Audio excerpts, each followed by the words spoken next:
Alright fellas, this is going to kick off the how to make a knife beginner style, and I'll just let you know now, I pre-shot everything, and that's why you haven't seen me in a little while.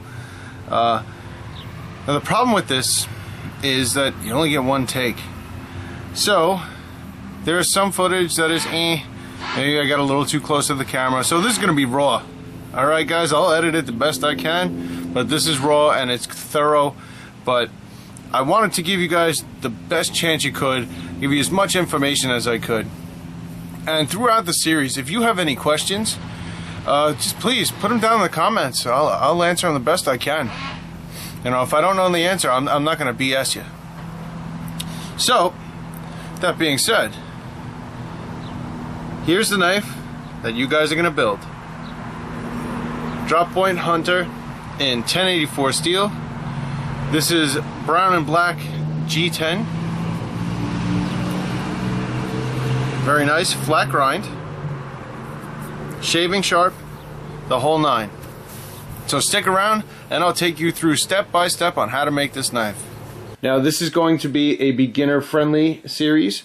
Now when I say beginner friendly, I don't mean we're going to be sitting here with files and doing 100% of the work with files. We will use files, but this is assuming you have some kind of equipment, meaning you have maybe a beginner grinder, you may or may not have a drill press, but for the most part we're going to use as many power tools as we can without getting into expensive grinders and milling machines and all that nonsense.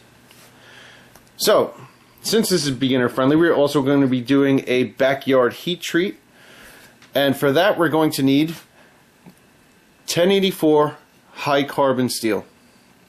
This is very easy to heat treat on your own, and I went with 1/8 of an inch by 1.5 inches, and they come in 4-foot bars.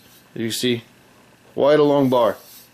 I got this from Aldo at New Jersey Steel Baron. I'll leave a link in the description down below so you can get yourself a bar like this. This one is also precision ground, which is going to be very, very helpful. As you can see, high carbon, it's rusting. This is going to be very, very helpful when we want to flatten it out later on. Okay, back to the design. As you can see, I already drew something out. I tried to draw it on camera and the video was getting way too long, and it's really awkward getting around the tripod like this. So instead, I drew it out and I made a list of tips on kind of things to keep in mind as you're designing it and drawing. Okay, first things first, the 1-to-1 rule. When you're designing your knife, you want to try to keep a 1-to-1 ratio. This is going to be your typical classic drop point hunter. So think a 4-inch blade with a 4-inch handle or somewhere in those lines. I laid the ruler here so you could see the measurements. I ended up with 8.5.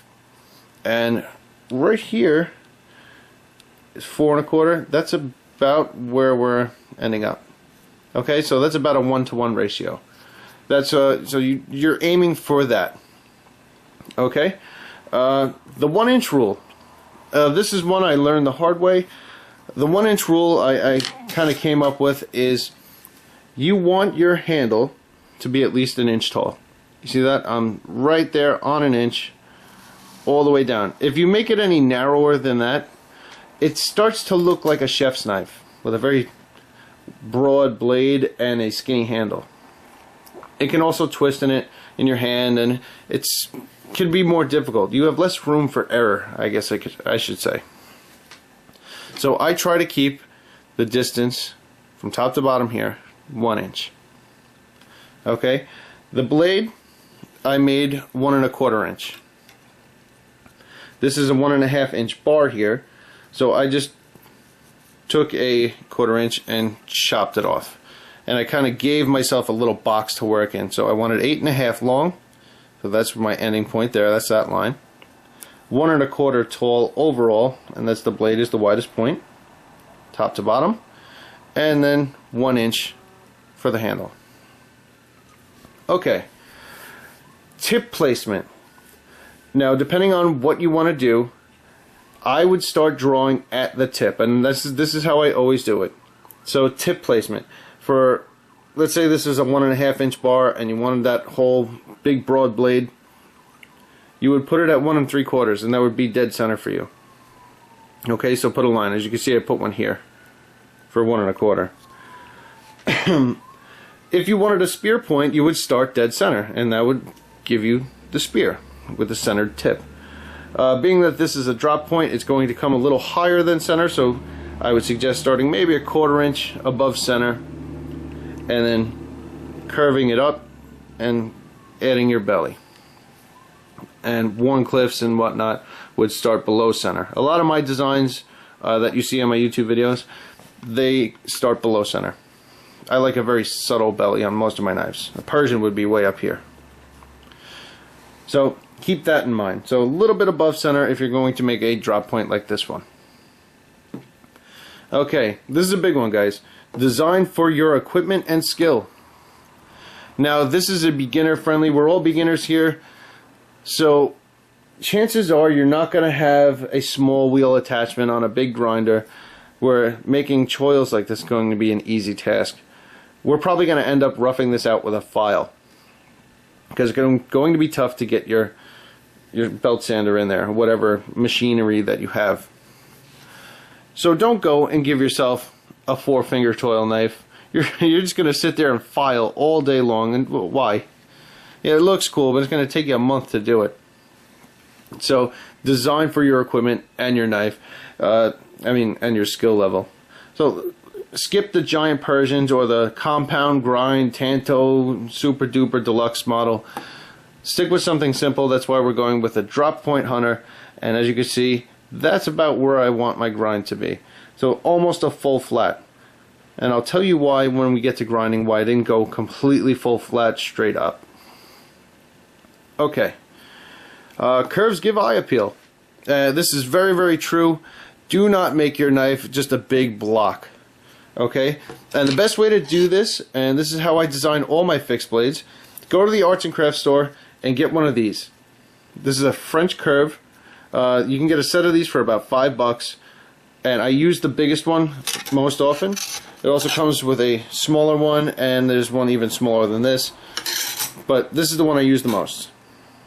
And even a few degrees, as you can see, I'll flip it around this way so you can see this. I don't know if that'll fit on camera. You see what I mean? A little bit of curve will give it just enough to draw the eye, kind of soften up those corners, so you don't have some just big block. Okay, leave room for error is the next one. We're all beginners, like I said earlier. So you don't want to cut this, if this is what you want to end up with, cut it a little bit bigger than this. Now you could draw it exactly what you want to end up with, but when you cut it out, and we're going to cut this out with scissors, maybe give yourself 1/8 of an inch around the paper, 1/4 inch, something like that. This way you can cut it just a little bit big on the steel, and I'll cover that more when we go into the profiling stage of this. So leave yourself a little bit of room to wiggle around in case you screw up, you slip with the grinder or something like that. You can recover and you still have that design you were hoping for. So that's it for this one, guys. That's just simple design and drawing on paper. I know it's starting off slow, but don't worry, we'll get into the good stuff soon. If you have any questions on design or anything you have on your mind, throw them in the comment section down below, and I'll do my best to answer them for you. But alright guys, this is Mike from Ekim Knives, and I'll catch you on the next video.